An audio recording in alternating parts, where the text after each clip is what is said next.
The lights at the Ravenwood Theater had been dark for over 40 years. Once a grand stage for music's greatest names, it was now a forgotten ruin on the edge of Nashville. Rotting velvet seats, shattered chandeliers, and whispers that refused to die.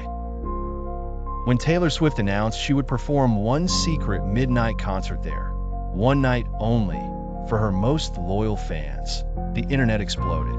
Invitations were sent to just 13 people. No one knew how those names were chosen.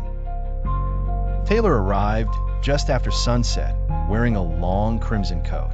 Her team had begged her not to go through with it. The power grid in that area was unreliable. Locals said the theater was cursed, but Taylor was drawn to it. For months, she'd been haunted by music she didn't remember writing, melodies that played in her dreams. She'd wake up with lyrics scrawled in her notebook in handwriting that wasn't hers.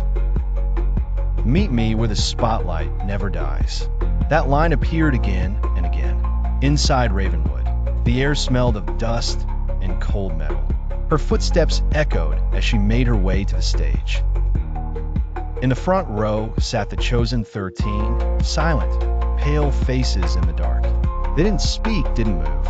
Each wore a vintage concert tee from a different era of her career. Taylor smiled nervously. "You guys ready?" No response. The stage lights flickered to life on their own. The grand piano at center stage began to play a faint note, E minor, her favorite key. But she hadn't touched it. Her hand trembled as she lifted the mic. "I guess the show's starting itself," she joked. Still silence. She began to sing Haunted. The acoustics were perfect, almost too perfect. Every word she sang came back louder, richer, as if the walls themselves were harmonizing. Then, in the middle of the bridge, her microphone crackled, and a second voice joined hers. It was her voice, but older, slower, cracked like an old record. "You'll never leave this stage." The piano slammed shut. Taylor froze. "Who's running sound?" she called out, her voice shaking. "Guys!" No one answered. Her team, her manager, her band were gone. The only people left were the 13 in the front row, watching her.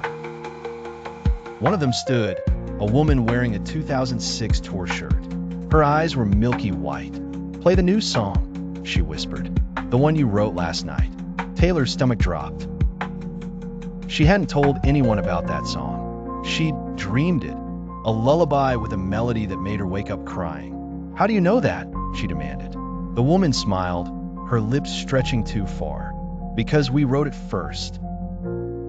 Taylor ran backstage, heart hammering. The hallways were wrong, twisting in ways they hadn't before.